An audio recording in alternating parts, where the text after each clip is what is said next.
Las personas tienen que tener conocimiento de lo que les pasa en su cuerpo. Esto es muy importante. Estamos en un contexto de medicina personalizada, de fisioterapia personalizada. Quien más tenga, tiene más potencial para curarse. Quien menos tenga, tiene menos potencial para curarse. Por tanto, la acción de la fisioterapia es dependiente de la capacidad de renta que tenga el cliente para demandar. La fisioterapia para ti es...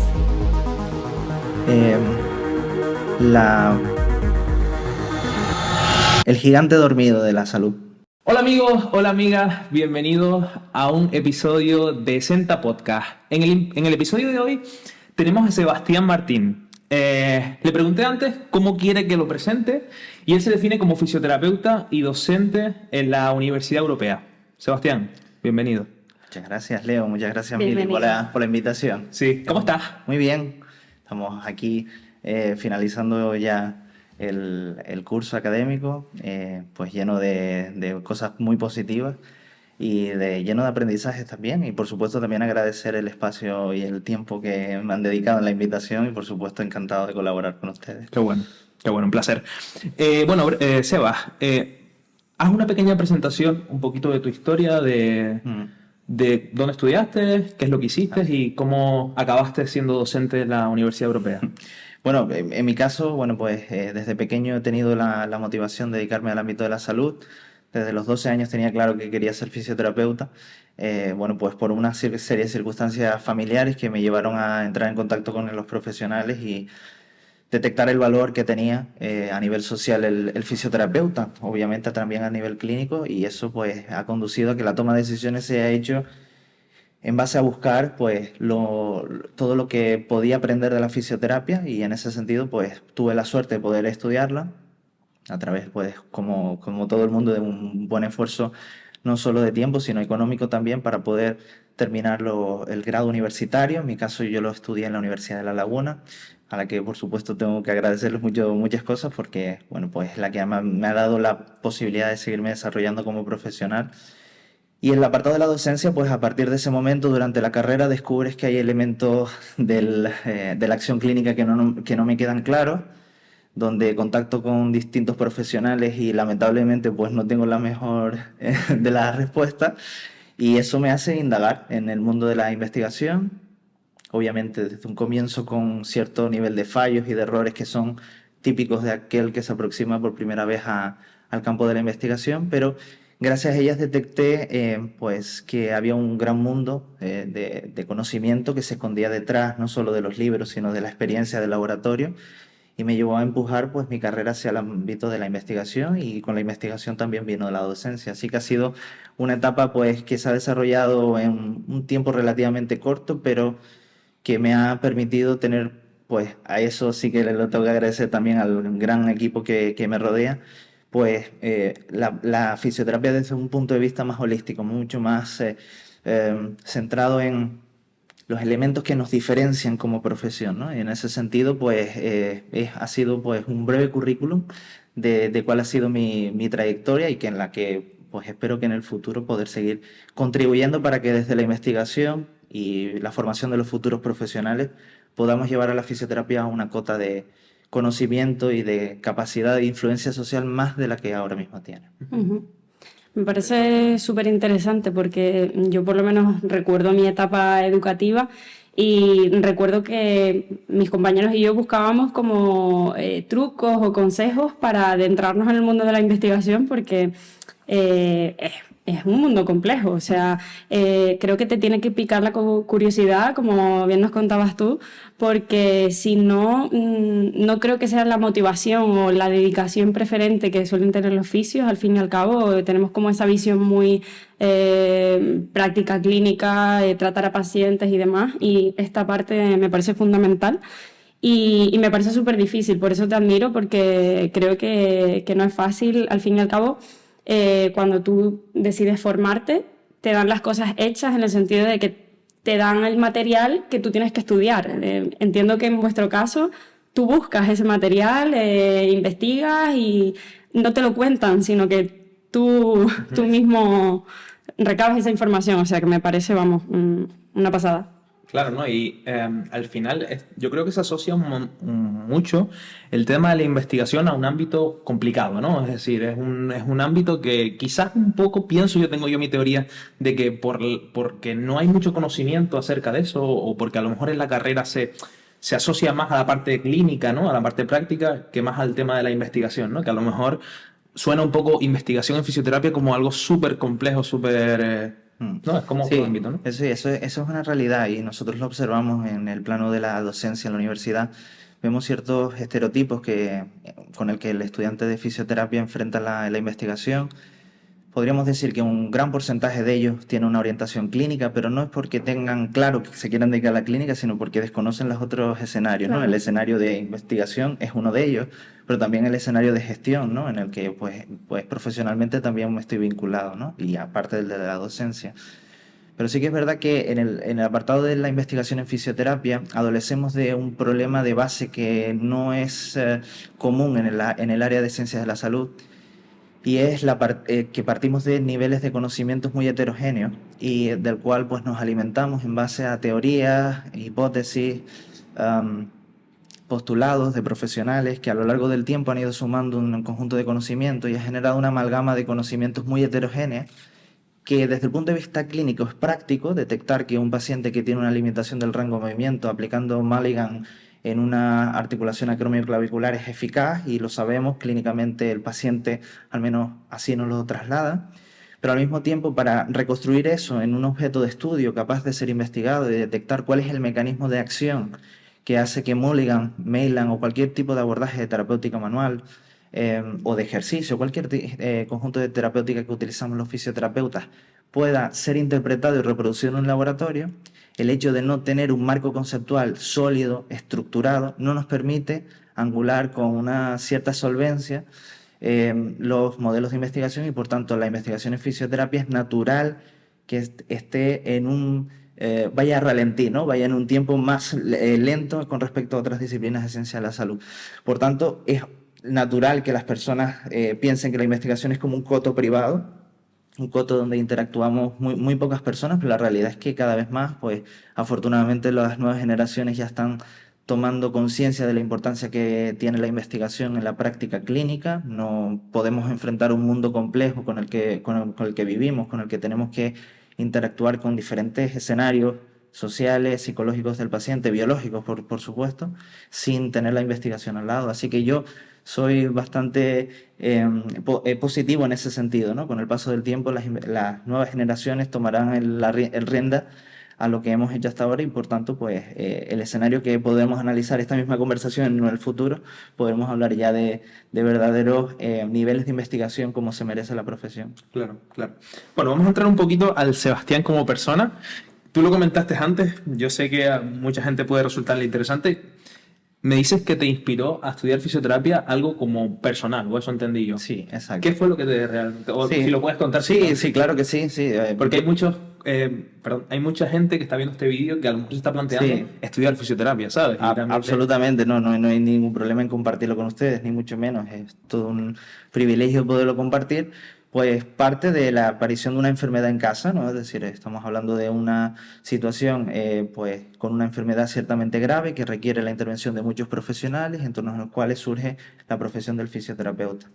En mi caso, desde muy pequeño acompaño a esa persona enferma al lugar donde hacía de rehabilitación y vi que en un determinado momento un profesional para el cual no tenía nombre, no tenía registro y yo no lo conocía, para mí era un enfermero o un psicólogo, algo similar, pero cuando vi el desempeño dentro de un entorno de rehabilitación más o menos estructurado, me di cuenta de que aquella profesión era muy similar a la que yo tenía figurada y a la que me quería dedicar profesionalmente. Por eso les digo que el debut de mi contacto con la fisioterapia es muy temprano, ¿no? Entonces, tengo claro, es vocacional, no puedo remediarlo, me dedicaré a esto si Dios quiere y pueda desarrollar mi desempeño clínico y mi desempeño de docente e investigador a lo largo del tiempo, pues tengo muy claro que mi obsesión es hacer crecer la profesión, hacer crecer a todos los profesionales, incluidos a mis alumnos y por supuesto a mis compañeros, en la medida que humildemente uno pueda, ¿no? Es decir, no se trata de dar una solución mágica a todos los enfrentamientos que tenemos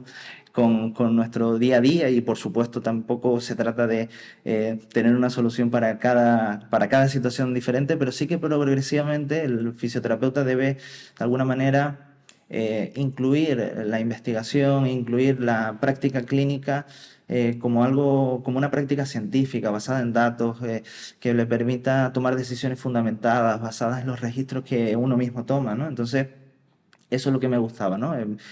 Eso lo descubrí posteriormente. La realidad es que al comienzo, pues, simplemente me interesaba el ejercicio clínico, cómo cuidaba al paciente ese profesional, esa profesional, en este caso eran chicos y chicas, con lo que, pues, de alguna manera me dio una perspectiva más global, pensando en que cualquier persona, independientemente del género, podía dedicarse a esa bonita profesión que se encargaba básicamente de mejorar la calidad de vida de los pacientes y al final, pues, esa conexión quizá espiritual también con el paciente es lo que termina enganchando a cualquier profesional. Creo que sinceramente esta historia se puede repetir por cientos y cientos de veces y miles de veces de todos los profesionales que en algún momento encienden o sienten una llama en su interior que les dice yo quiero ser sanitario y no solo ser sanitario sino ser fisioterapeuta, que es lo que me gusta y a lo que quiero dedicar el resto de mi vida profesional, ¿no? Entonces, bueno, pues esa es la pequeña historia que introduce mi capítulo de amor o de idilio con la profesión y ya les digo que fue una etapa muy temprana, así que no les puedo decir otra cosa, sino que es vocacional, no hay margen de duda. Qué bueno. Un chute de energía, para la gente que lo está pensando. Muy bonito. Como para sentirse identificado, porque realmente, por ejemplo, en mi caso también fue así. Yo viví la patología de mi madre, que en este caso pues era una degeneración de rodilla, que le obligó a intervenirse quirúrgicamente en varias ocasiones y pues bueno, estuve cerca del dolor en casa y de la limitación y lo que todo esto puede perjudicar a la calidad de vida de una persona. Entonces, pues como para sentirse identificado y al fin y al cabo lo que comentabas es lo que puede pasarle a todo el mundo en general, que estar en contacto con un suceso de dolor nos puede pasar a todos con respecto a algún familiar, algún amigo, cualquier cosa, o a nosotros mismos. Entonces, al fin y al cabo, bien porque se nos despierte una vocación para dedicarnos a ello, o bien porque nos convenga estar informados en cuanto a qué es el dolor y cómo puedo o de qué manera puedo intentar mejorar, creo que es algo que lo tenemos todos en nuestra vida, vamos, totalmente. Lo compartimos. Yo para cerrar la primera parte de la charla esta, me gustaría como dejar la pequeña pastillita o la pequeña reseña de lo que hemos sacado, que me parece a mí súper interesante, que es la fisioterapia no es solo clínica. Es decir, que hay muchos ámbitos y hay muchos compañeros fisios, entiendo yo, y conozco, que están dentro de la fisioterapia, pero que a lo mejor no encuentran su sitio, ¿sabes? Que a lo mejor que la docencia, que la investigación, que la gestión, ¿sabes? Sí. Creo que comentarlo también es algo interesante. Bueno, pasamos a la parte de promoción de la salud. Creo que es un ámbito también importante dentro de nuestro trabajo, ¿no? ¿Qué significa para ti, desde la perspectiva del fisio, la promoción de la salud?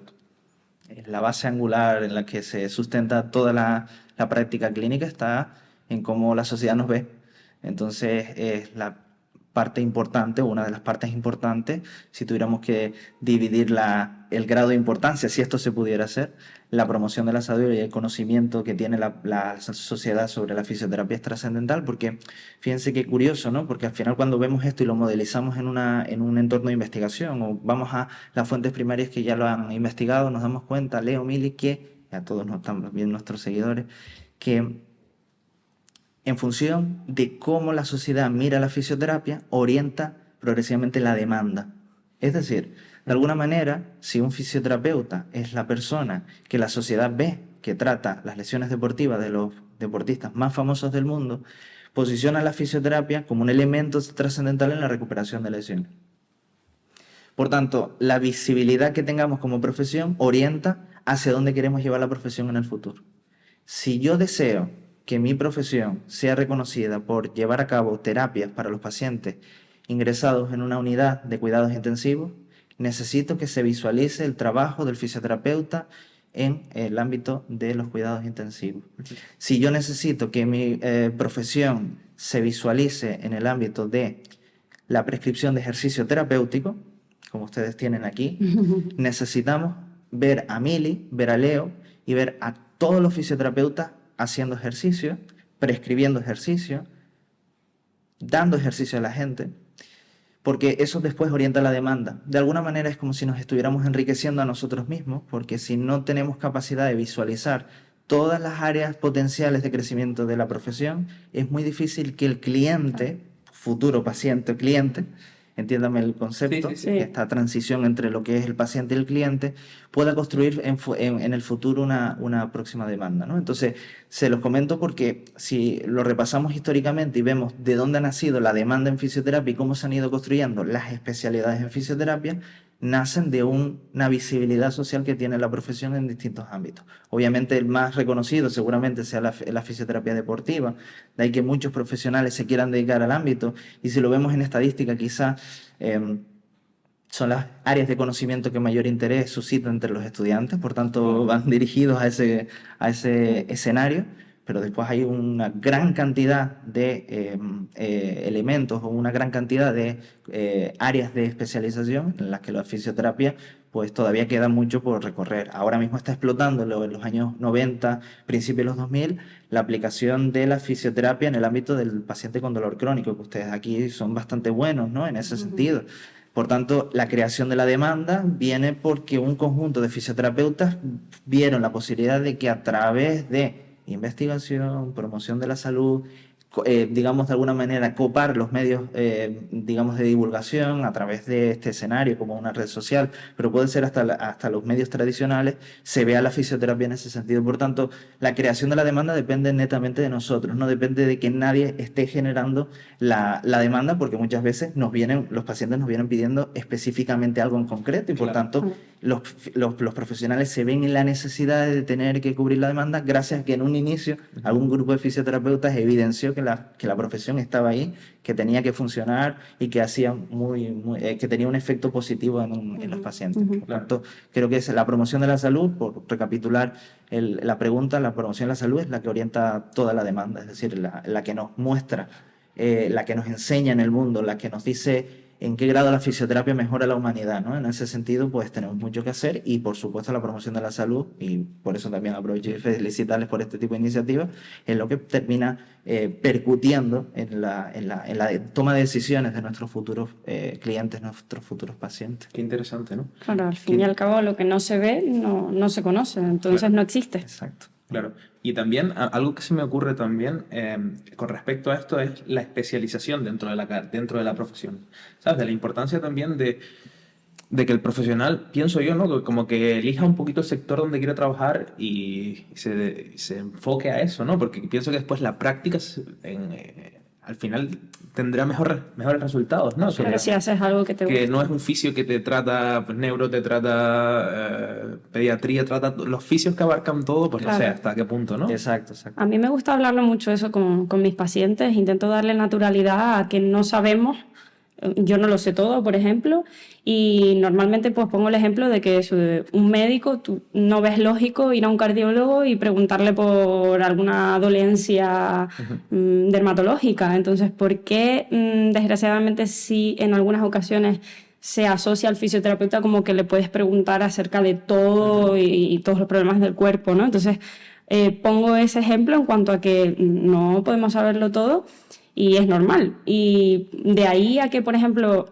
creo que me ayudó bastante que cuando salí de la carrera, que sabía incluso menos de lo que sé ahora, me gustó o creo que fue acertado el tomar la decisión de primero trabajar y exponerme a ver qué me gustaba y ya luego pues especializarme y formarme más en lo que fuese apropiado. Pero cuando sales de la carrera, pues que obviamente todos salimos con esa sensación de que no sabemos nada. Si nos lanzamos al primer curso, formación que nos ponen en la cara, es complicado en cuanto a que acabemos no dedicándonos a lo que nos gusta realmente porque no lo hemos practicado, no hemos probado a ver si nos gusta o no. Entonces, me parece súper importante eso, que lo sepan pacientes y que lo sepamos nosotros, porque a veces tenemos esa presión de, pues venga, a seguir formándome, ¿no? Vamos a ver con qué me siento cómodo y ya luego... Exacto. Dentro de las bases de mercado, si analizamos exactamente la ley de mercado, que es la que regula la mayor parte de la acción en fisioterapia, teniendo en cuenta que la mayor parte de los profesionales se dedican al sector privado,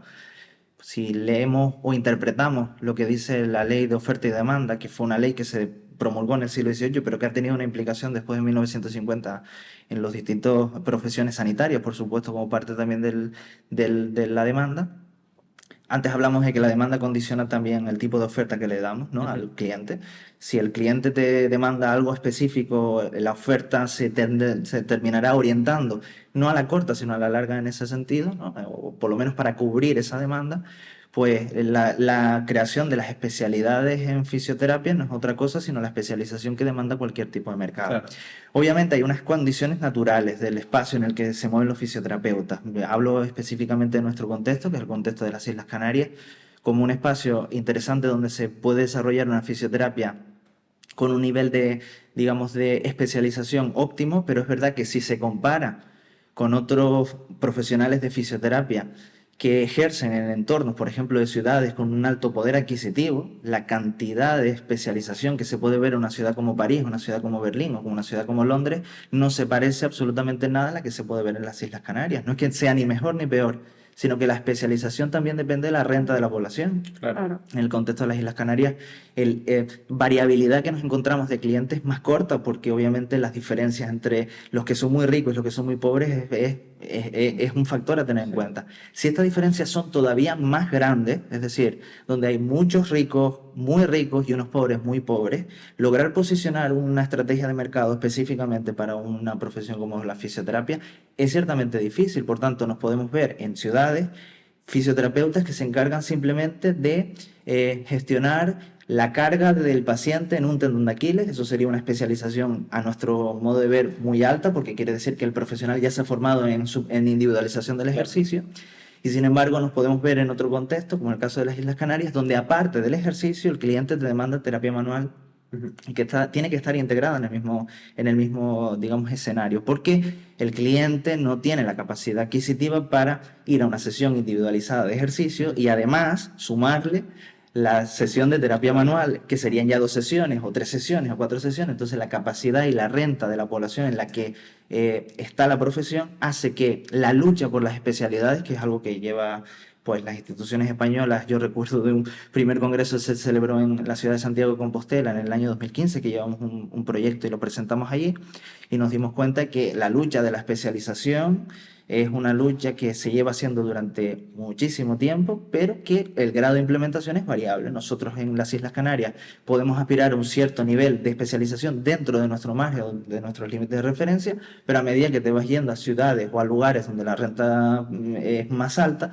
la posibilidad de implementar un modelo de especialización es mucho más sencillo de realizar, ¿no? Entonces, si aplicamos simplemente unas bases de leyes de mercado, sabemos que la lucha por esas especialidades que están comentando Mili, que estás comentando Leo, el grado de consecución va a ser muy heterogéneo. Habrán regiones donde sí es posible desarrollarlas, pero habrán otras regiones, como el caso de las islas, donde ese margen es prácticamente imposible, o si es posible, en unas tasas de variabilidad, unas tasas de especialización más bajas con respecto a otras áreas. Por tanto, claro, también es de verdad que comparado con otras regiones, si comparamos Islas Canarias con otras regiones donde la renta es menor, no podemos encontrar profesionales que, siendo fisioterapeutas, tienen que hacer de todo, incluso hasta pues desde el ejercicio hasta prescribir terapias para, por ejemplo, tratar enfermedades respiratorias, hasta ser el mejor en hacer vendajes. Es decir, ese grado de especialización depende del tipo de demanda y de la renta que pueda la sociedad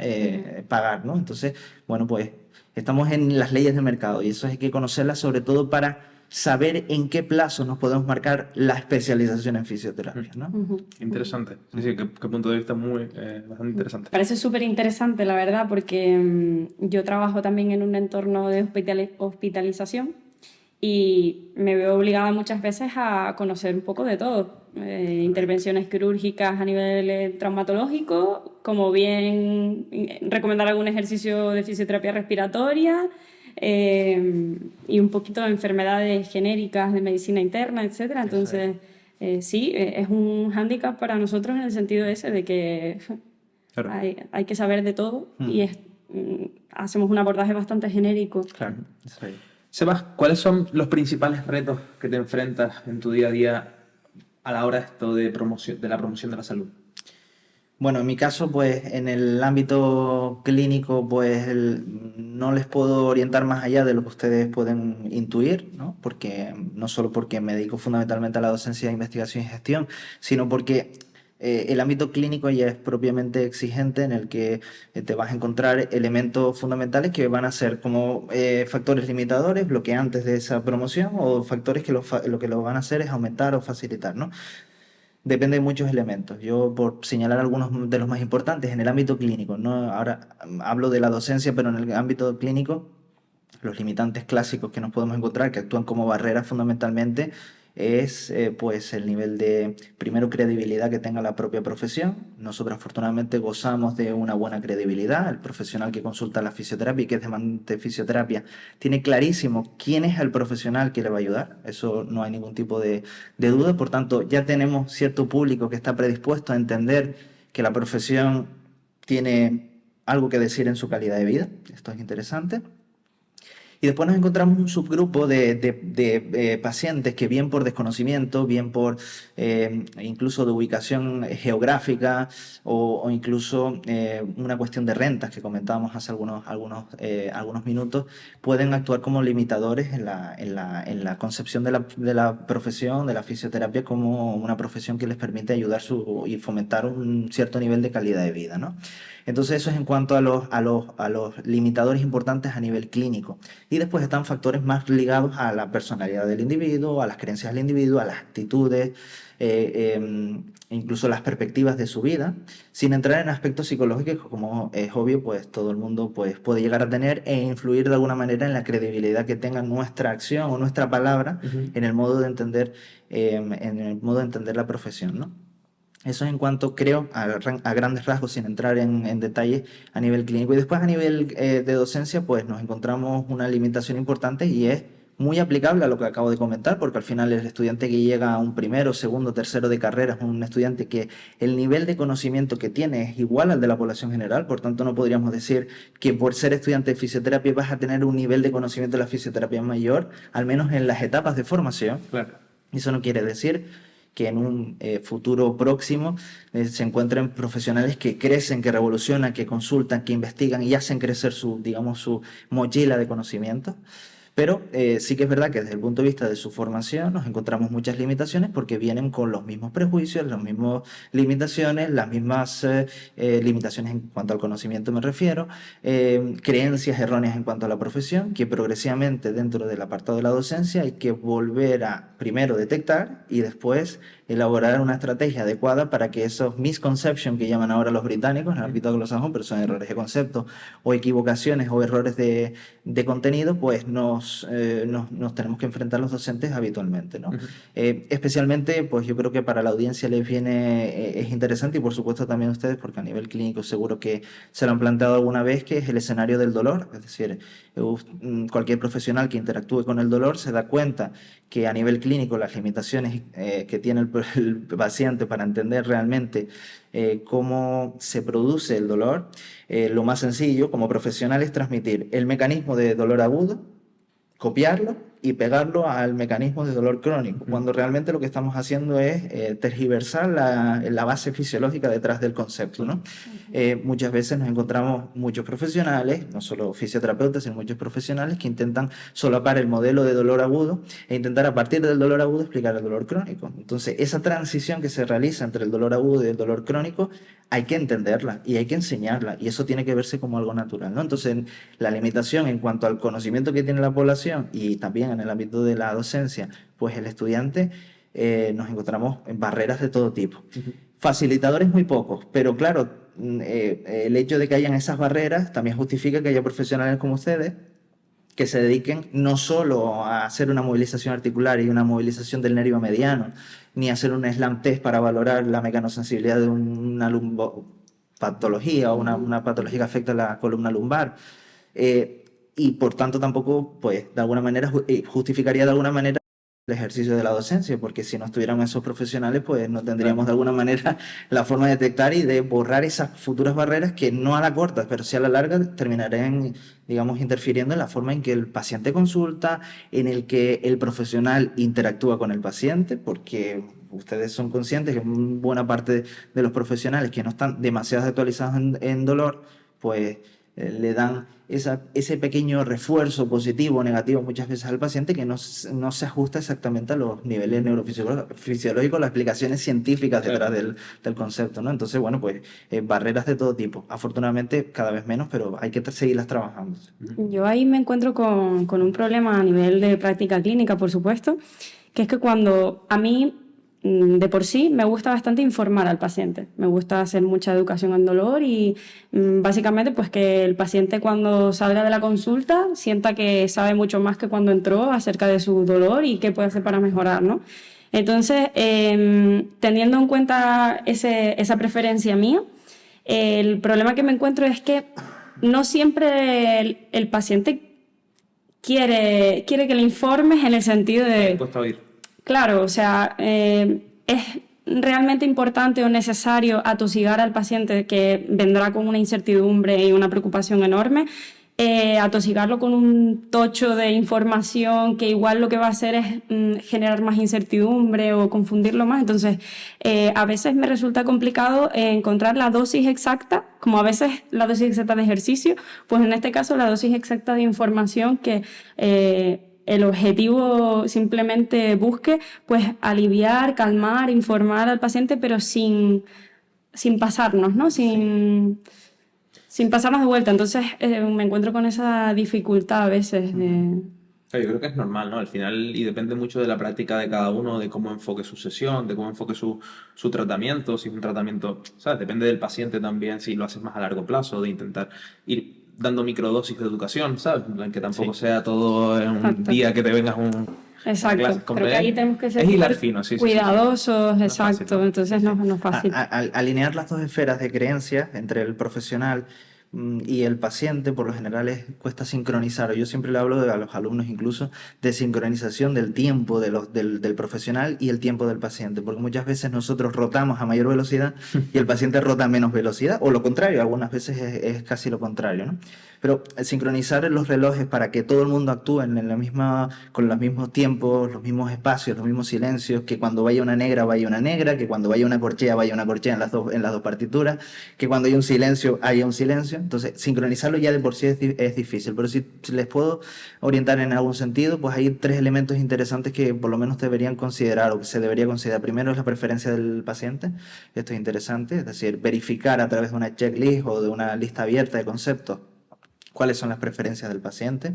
Eso nos ayuda a llegar a ese punto de sincronización, saber que la preferencia del paciente coincide con la del clínico. Esto es interesante. Muchas veces los conflictos surgen ahí, en que no coinciden en preferencia. Mi preferencia es prescribir ejercicio terapéutico y la preferencia de él es terapia manual y movilización articular. Bueno, o kinesiotape, por poner algún otro ejemplo. El otro elemento que quizás es interesante es la autoeficacia. Es decir, si el paciente se ve con la fuerza suficiente o la capacidad suficiente para enfrentar la enfermedad sin que haya un elemento pasivo que le esté ayudando, es decir, el grado de capacidad activa que tenga o el grado de pasividad en cuanto a el afrontamiento de la enfermedad. Por tanto, la autoeficacia es una variable que nosotros llamamos espúrea. Y quiere decir que cuando intentamos correlacionar por qué un paciente con dolor cervical no mueve las cervicales, muchas veces no es porque le falta un grado de movimiento en C4, sino porque hay unas variables psicológicas que conectan los dos mundos, ¿no? En el mundo del dolor percibido y el dolor biomecánico como tal, ¿no? Entonces, ese elemento intermedio, se llaman variables confusoras o estas variables espurias, que cuando las analizamos nos damos cuenta que elementos como el catastrofismo, como la ansiedad, como la kinesiofobia, como la autoeficacia, como la presencia o no de depresión, son elementos solo de la esfera psicológica que dicen mucho cómo el paciente manifiesta sus síntomas. Por tanto, detenerse en estudiar la autoeficacia, que es la hermana fea de todas estas variables psicológicas, pero la cual está muy descuidada. La autoeficacia al final te está diciendo es qué capacidad consciente tiene el paciente para poder enfrentar con sus propios recursos la enfermedad. Esto es muy importante que se tenga en cuenta. Por tanto, hay que medirla así. Y en un último estadio, yo creo que a propósito del comentario que hacía Mili, que es la presencia o donde tenga el locus el paciente, es decir, donde tenga el lugar de control el paciente.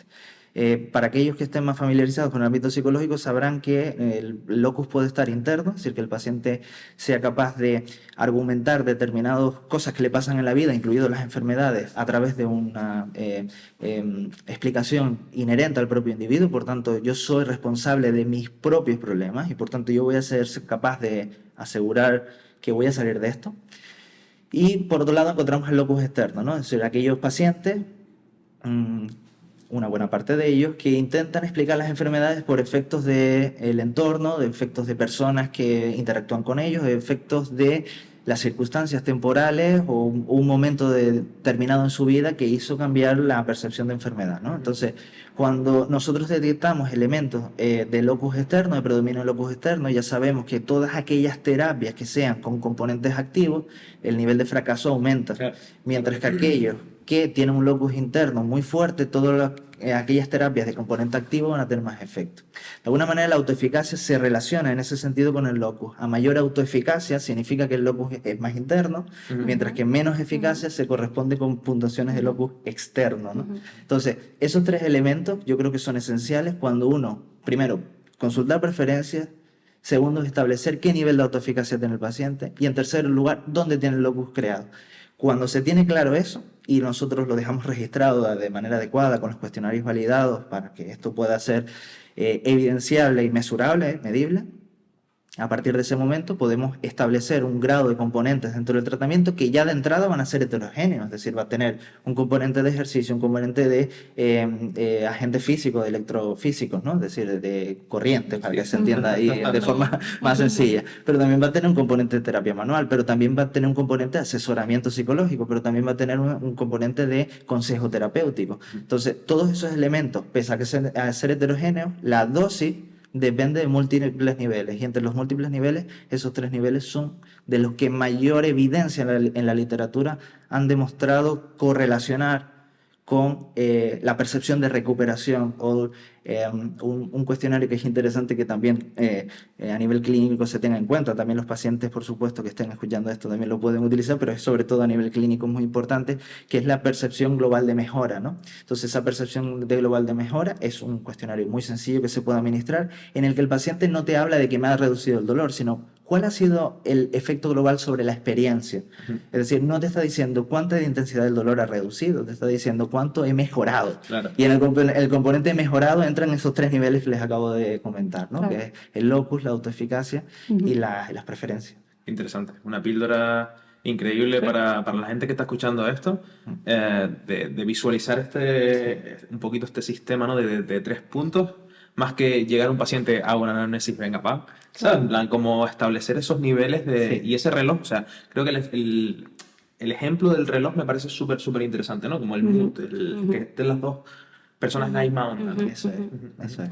Bueno, Seba, ¿qué tal te va pareciendo el podcast? ¿Cómo va? Vaya, genial. Sí, ¿no? Muy entretenido. Sí, bueno, Siempre. continuamos.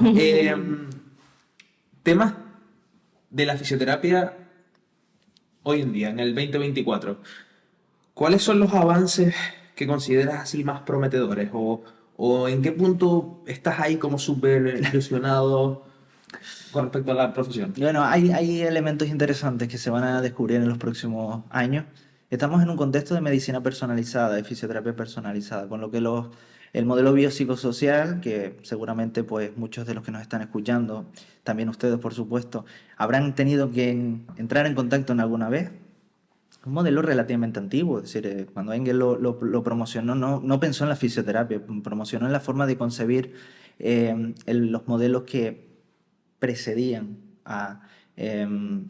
o que daban explicación a las enfermedades, ¿no? Digamos, por una serie histórica, estaríamos los modelos miasmáticos, que decían que la enfermedad se producía por humores, por intercambios de humores entre unos y otros, y así pues estuvo durante muchos años en la Edad Media. Después se incorporó la medicina positivista, que es la medicina de investigación, ya en el 19, con los grandes avances que se produjeron en el campo del diagnóstico.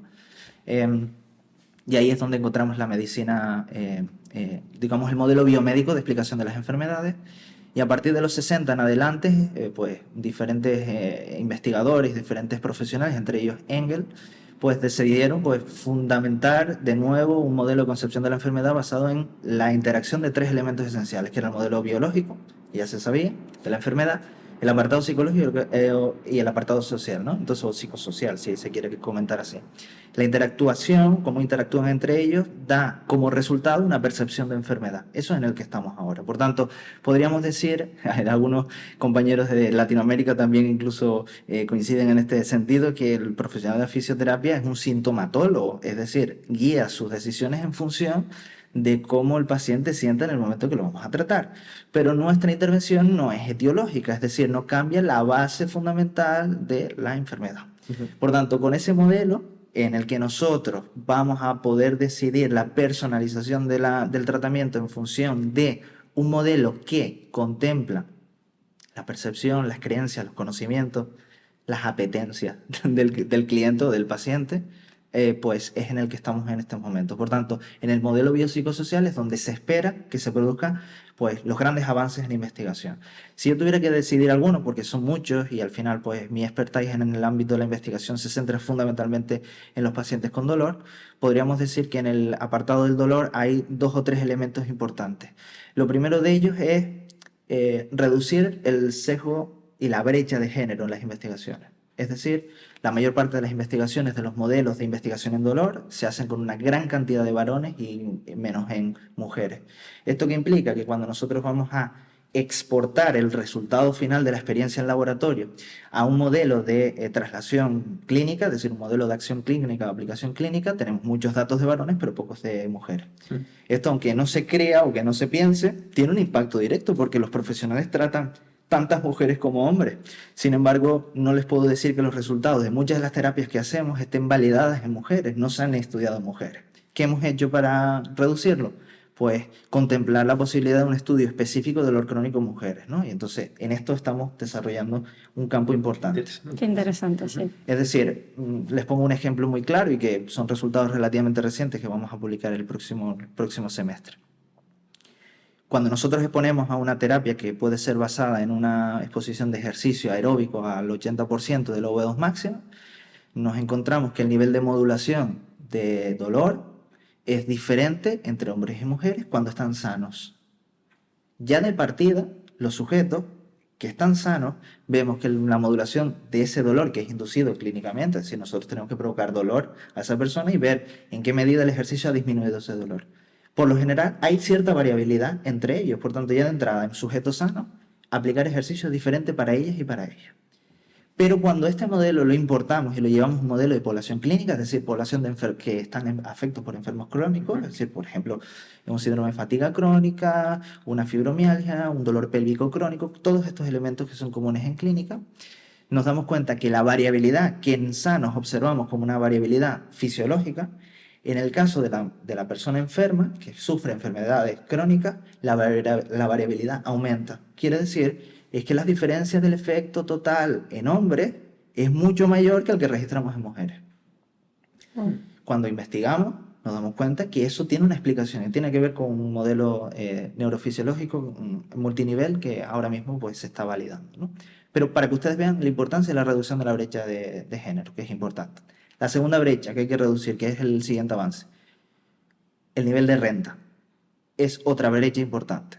Nuestras investigaciones se centran fundamentalmente en investigar en personas que, por lo general, tienen capacidad para ser dosificados con fisioterapia. Entiéndame el concepto, tienen capacidad de pagar una sesión de fisioterapia para aprovecharse de todos esos efectos neurofisiológicos a nivel clínico. Quien más tenga, tiene más potencial para curarse. Quien menos tenga, tiene menos potencial para curarse. Wow. Por tanto, la acción de la fisioterapia es dependiente de la capacidad de renta que tenga el cliente para demandarlo. Por tanto, queremos ver qué sucede en esos efectos que describimos en sujetos que pueden ser dosificados y recibir fisioterapia 3, 4, 5 veces mensual, o 2 o 3 veces mensuales, o 2 veces a la semana, o 3 veces a la semana, con respecto a aquellos en que no reciben terapia o reciben infradosis. Claro. Por un lado nos encontraremos un subgrupo sobredosificado y por otro lado nos encontramos un grupo infradosificado o no tratado, y esa explicación de por qué se generan estos subgrupos, uno de los factores que lo explica es la renta. Que tienen Wow. todo el sentido del mundo, ¿no? Es decir, la importancia también de tener las condiciones de la persona, las condiciones, lo que hablábamos, de renta en este caso, para curarse, ¿no? Exacto. Qué punto más interesante e importante también visibilizarlo. ¿Sabes? Exacto. Que a veces... Esas son importantes brechas de técnicas que nos tenemos que enfrentar. Y la última es importante, que es la cuestión geográfica.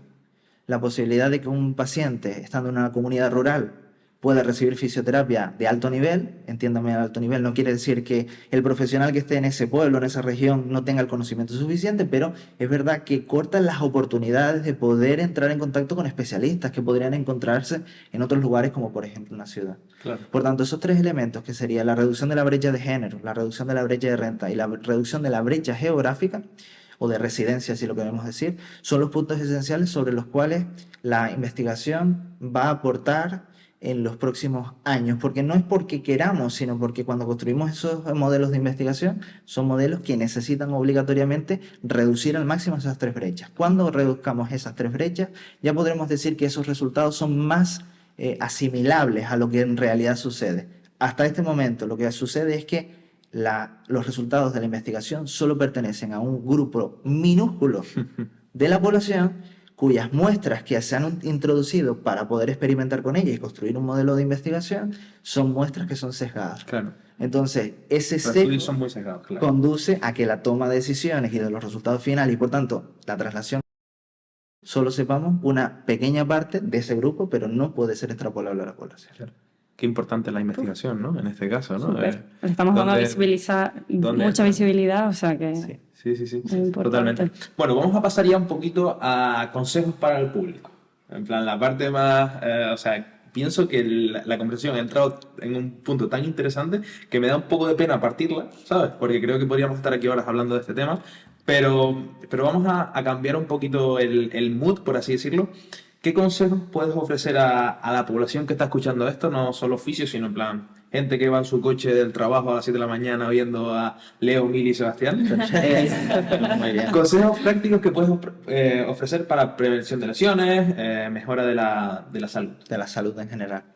Vamos a partir de un modelo de una persona que está enferma, es decir, que tenga una enfermedad, porque obviamente aplicar un modelo de recomendaciones para población sana, pues es mucho más sencillo y mucho más divulgado que aquello que pueda tener valor, que si yo estoy enfermo, ¿qué hago? Se trata de incluso de eso, ¿no? Entonces, quizás podríamos destacar de 4 o 5 elementos, más o menos, por hacer un mapa muy sencillo. El primero de ellos es el conocimiento. Es decir, las personas tienen que tener conocimiento de lo que les pasa en su cuerpo.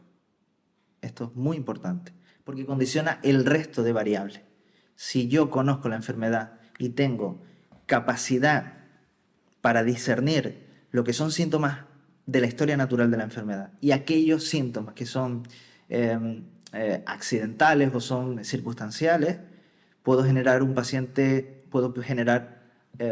la posibilidad de que el paciente no se asuste del nuevo síntoma que le acaba de aparecer. Por tanto, el elemento de conocimiento condiciona todas las variables del circuito de retroalimentación, por ejemplo, el dolor crónico, ¿no? Eso por un lado. Conocimiento. La persona tiene que estar formada en su enfermedad, tiene que conocer su enfermedad. Si no la conoce, la posibilidad de que incurra en toma de decisiones erróneas es muy alta, porque no tiene un sentido de por qué le sucede lo que le está sucediendo. Por tanto, ahí los profesionales tienen que ser herramientas esenciales para poderle llevar una información de calidad, basada en datos, basada en pruebas. El segundo elemento, el ejercicio. Eso no voy a descubrir nada, pero aquella persona que realiza de forma adecuada o de forma constante ejercicio tiene más probabilidad, estando enferma, tiene más probabilidad de conseguir reducir la experiencia de dolor.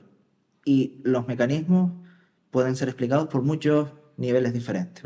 Pueden ser hormonales, por liberación de determinadas hormonas, o puede ser por liberación de determinadas sustancias que lo que hacen es bloquear la inflamación, Claro. por ejemplo, ¿no? Entonces, la práctica de ejercicio es un elemento esencial de los pacientes que sufren algún tipo de enfermedad.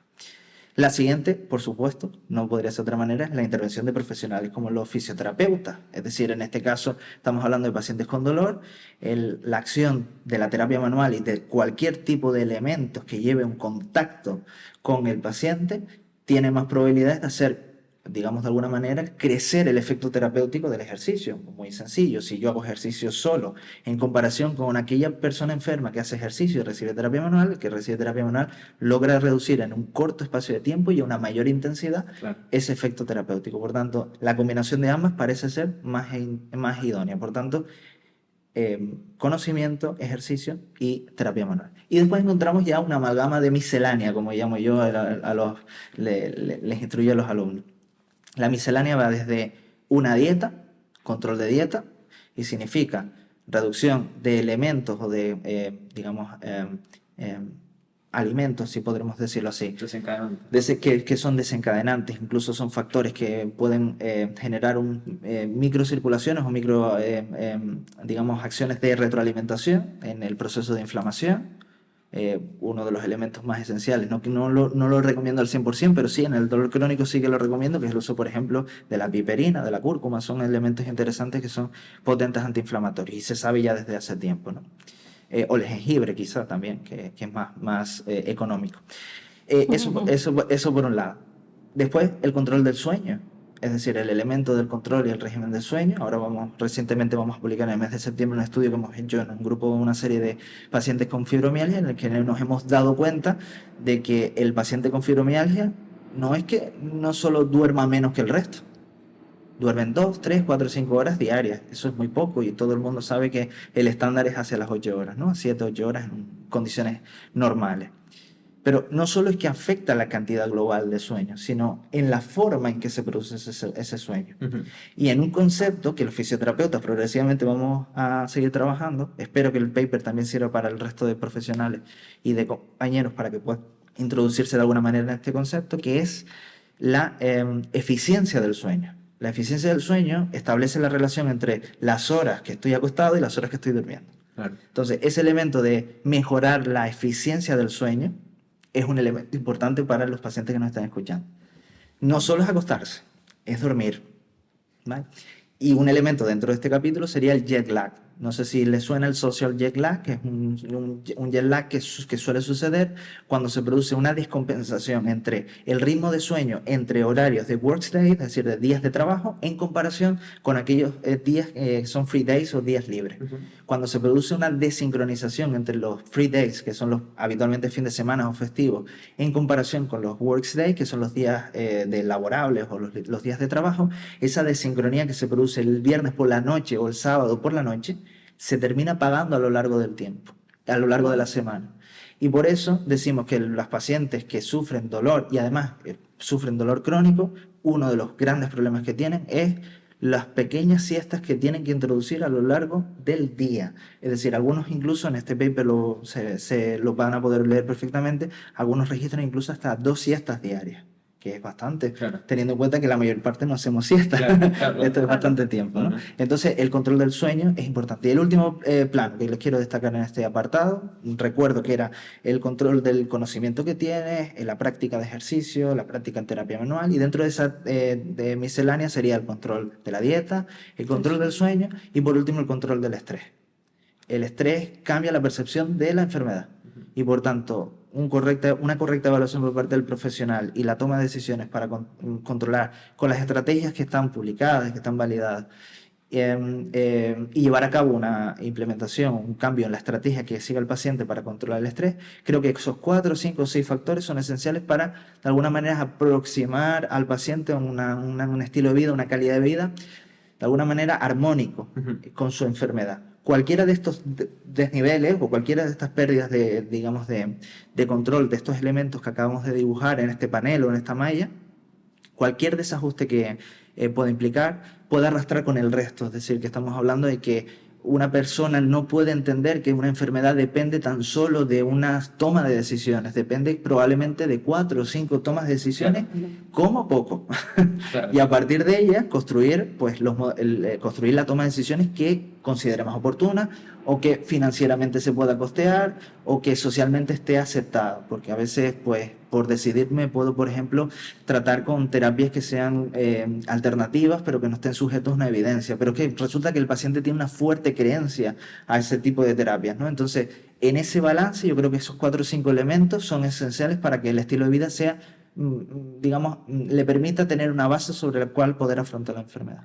Qué fuerte. Me parece súper interesante porque creo que a veces hay pacientes que engloban o ven el tratamiento presencial o online o lo resumen a esa sesión de tratamiento y realmente acabamos de ver que el tratamiento debería continuar una vez nos vamos de consulta o finaliza nuestra sesión con nuestro con el terapeuta que nos aborde. Tiene que continuar desde la perspectiva alimentaria, higiene del sueño, etcétera. Entonces, me parece súper interesante remarcar esto en el sentido de que no acaba en nosotros un tratamiento o el bienestar, sino que debemos tener en cuenta todo lo que has comentado, todos esos factores extra. No, y qué interesante este punto también, y que la persona, en este caso con dolor, o la persona con una enfermedad, quede con un profesional que aborde todo esto, ¿sabes? Es decir, que no sea un fisioterapeuta o otro profesional que se encargue solo de algo, ¿sabes? En plan, como que tenga esta visión un poquito amplia para que se abrace a esa persona que viene con dolor y que se le aborden todos sus aspectos, ¿no? Claro, porque, por ejemplo, lo que comentabas, uno de los factores que es de vital importancia para un buen estilo de vida, el conocimiento, entiendo, corrígeme si me equivoco, que lo debe obtener por sus propios medios y que también nosotros como terapeutas podemos aportar esa información, o sea, puede obtenerla a través de las dos vías.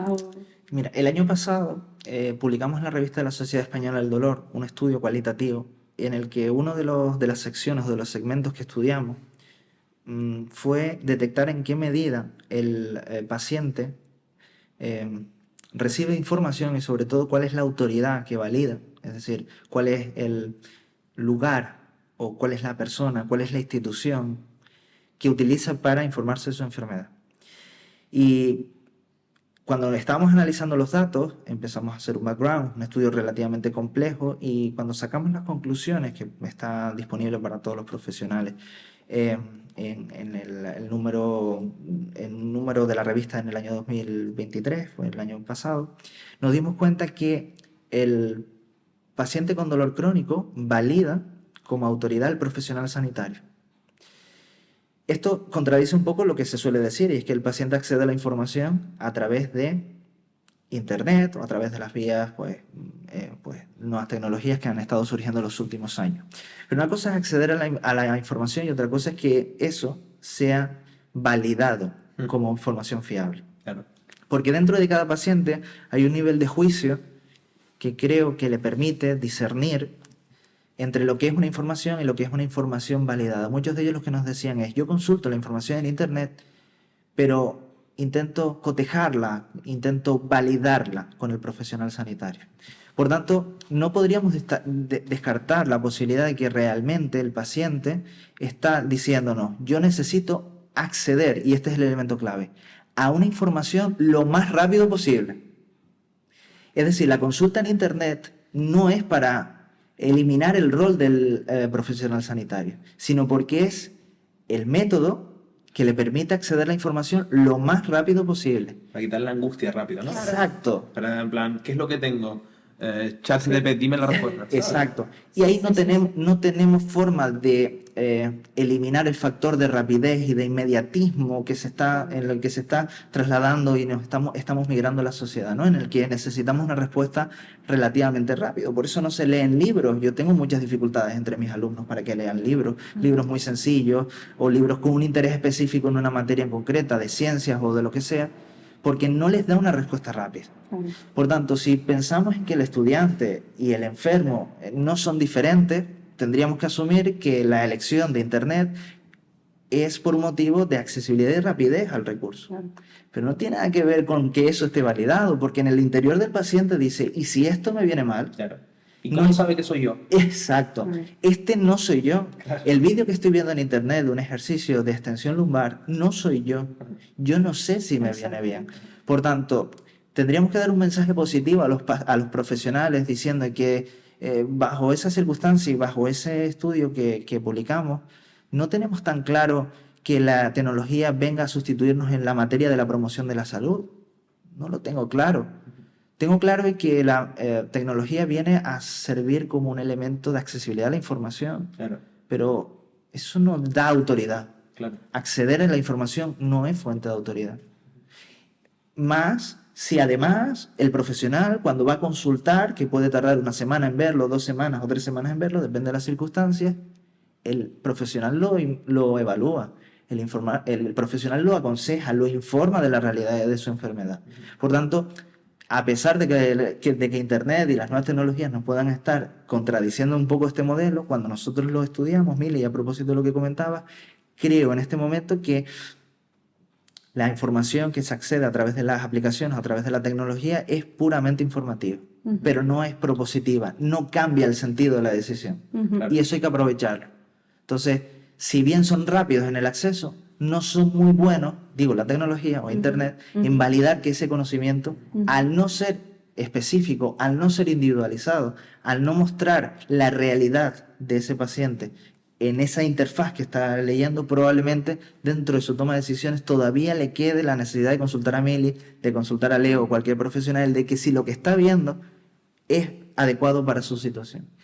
A mí aquí me gustaría también dejar una pequeña idea, y no sé si ustedes la comparten, que es muchas veces cuando el paciente tiene alguna molestia musculoesquelética, ¿no? Acude primero a un médico y le dan una prueba, le hace una prueba diagnóstica, tiene un tipo de diagnóstico, una etiqueta diagnóstica, y ya luego va a buscar esa información y ya lo asocia a todo. Vale, que la persona no se quede ahí, ¿sabes? Porque a veces la etiqueta diagnóstica o no tiene relación con su molestia, o bueno, es algo un poco, ¿sabes? Que puede también resultar contradictorio. Que si, por ejemplo, tienes un informe y te dan una etiqueta diagnóstica, consúltalo también con un profesional que se dedique al tema, que no simplemente vayas y busques a ver qué es cervicalgia, vale, vaya, pues ya tengo esto, ¿sabes? O ahora hago este ejercicio, ¿sabes? Sí, incluso una misma etiqueta diagnóstica en 2 personas puede vivirse de manera totalmente diferente. Claro. Y es por esto que lo que comentabas, ¿no? Que no es válido toda esa información que podemos obtener en Internet porque no nos está representando. Exacto. Sí, perfecto. Sebastián, estamos llegando al final. Y ahora tenemos una pregunta rápida, que es un apartado de la que se encarga mi compañera, socia y copropietaria de Senta Fisiosalud, Mili Gutiérrez. Vengo a ponerte un poco incómodo, pero... Sebas, ¿eh? A ver. Ya estamos acabando, Sebas, tranquila. A ver. Todo iba a ser fácil en esta vida. A ver. Vale, vamos a ver. Primera pregunta. Son preguntas rápidas, es decir, son preguntas rápidas, respuesta corta. ¿Vale? Exacto, intentar ser lo más... Vale. Para lanzar el mensaje lo más directo y que llegue lo más fácil posible. Sí se puede, ¿eh? Sí se puede. Muy bien. Muy bien. Nosotros metiéndole una presión. Ya veo. Vamos a ver. Bueno, vamos a ver. Primera pregunta. Sebastián es... ¿Cómo te definirías? Perseverante. Vale, muy buena. Se lo tomó en serio, ¿eh? Te lo tomaste en serio lo de directo. Estoy concentrado. Lo entendió. Vale, pues seguimos. Para Sebastián, el dolor es... una respuesta. Qué bueno, me encanta. Vale, si tuvieras que elegir entre una cosa u otra, investigación o práctica clínica. Investigación. Vale. Estar sano o tener bienestar es...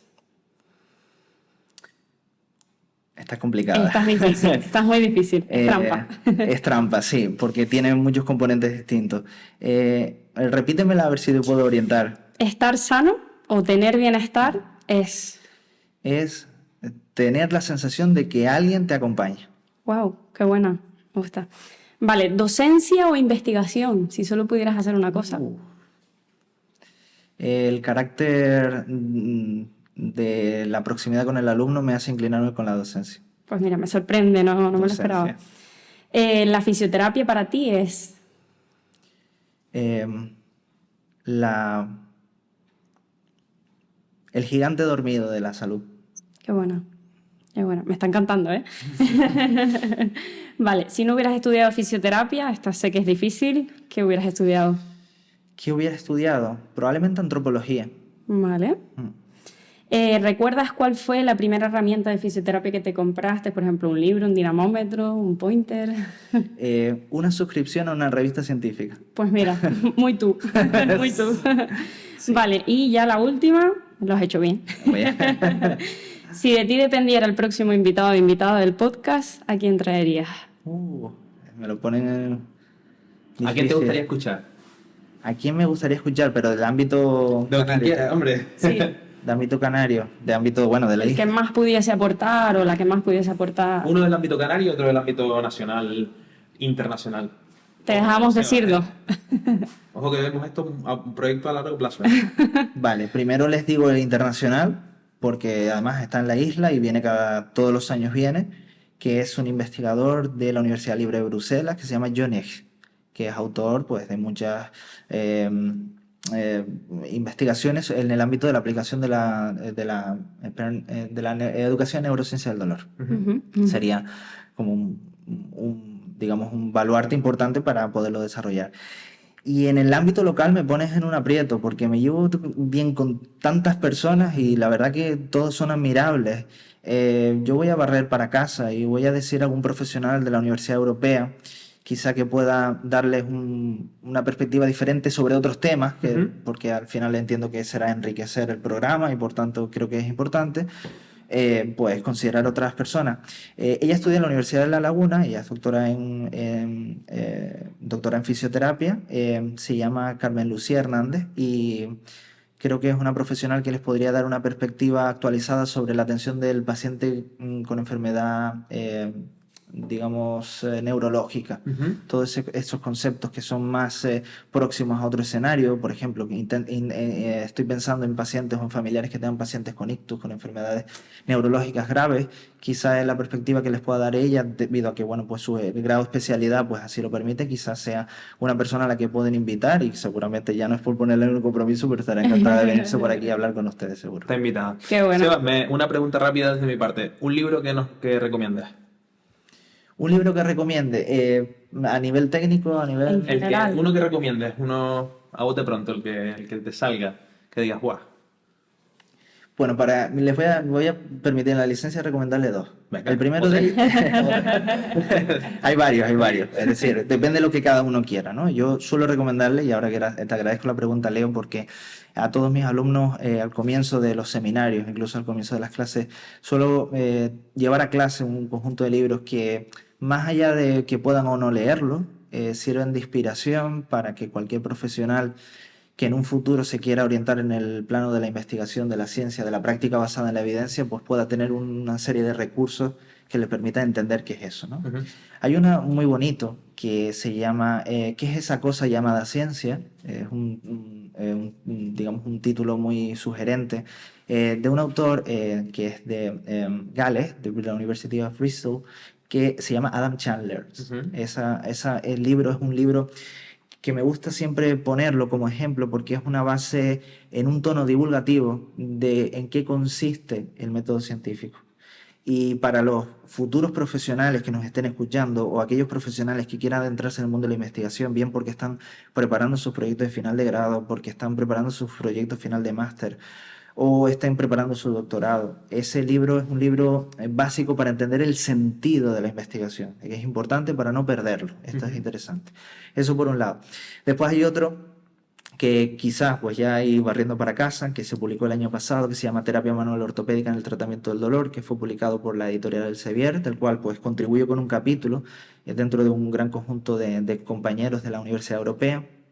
Y que, bueno, pues tuve la suerte de dedicar pues alrededor de unas 15 o 20 páginas sintetizando cuáles son los mecanismos y efectos neurofisiológicos de la terapia manual. Porque consideraba interesante que cualquier profesional de la fisioterapia que quisiera plantear y explicar el qué es lo que hace sus técnicas y tener argumentos para explicarle a los pacientes por qué cuando hago una terapia manual con esta frecuencia y en esta dirección digamos algo de disminución del dolor, para el profesional era importante tener un capítulo específico para que pueda identificar cuál es la vía neurofisiológica que permite explicar eso al paciente. Claro. Y que le permita decir, eso es por la liberación de opioides o por la liberación de serotonina.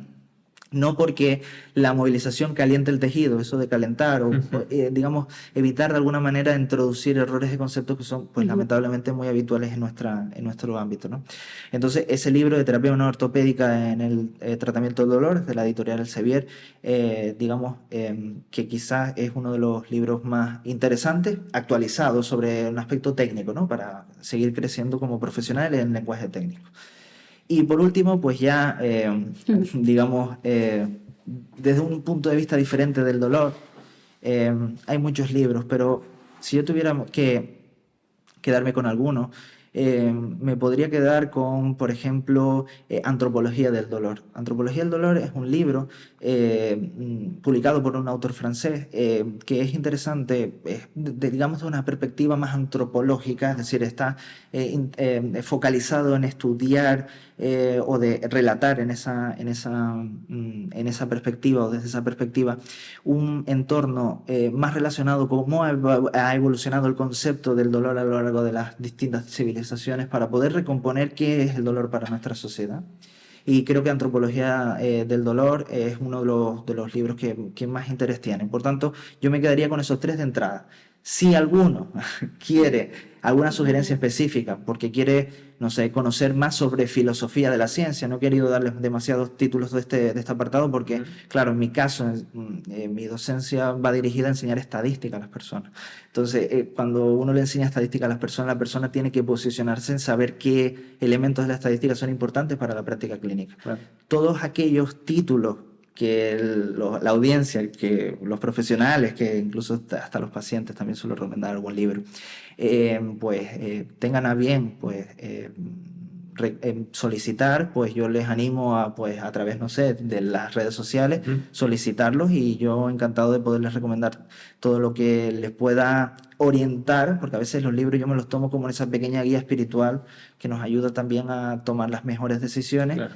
Y escuchar una segunda voz, esa alteridad que se suele decir ahora, ¿no? En ponerse en el lugar del otro. A veces leyendo las palabras de otras personas somos capaces de entender realmente cuál es el sentido de ser fisioterapeuta en el mundo en que estamos, ¿no? Entonces, muchas veces los libros ayudan a favorecer esa alteridad, escuchar lo que yo pienso o lo que no pienso, lo que no sabía, o las contradicciones de mi mundo en libros de personalidades, de científicos, de filósofos que se hicieron exactamente las mismas preguntas, porque también la sociedad en la que tuvieron que vivir era una sociedad cambiante como la nuestra, ¿no? Entonces, la solución que le dieron ellos podría, no le estoy diciendo que sea la solución, podría arrojar luz a la forma en que los humanos que vivimos en esta época tan cambiante, este mundo fluido, este mundo líquido que dice Sigmund Bauman, nos obliga a tener que estar, a tener que actualizarnos a través de esos tipos de títulos que permiten, pues ya les digo, pues estar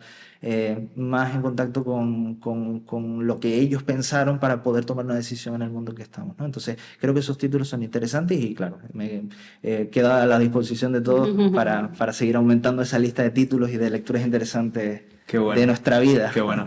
Pues nada. Por aquí está todo dicho. Muchas gracias. Muchas gracias por participar, por toda tu fuente de conocimiento. Sí. O sea, para mí creo que ha sido una masterclass brutal, y para la gente que lo está viendo desde fuera, con una comunicación bastante, sabes, que la gente lo puede entender, no solo fisios, sino también pacientes y demás.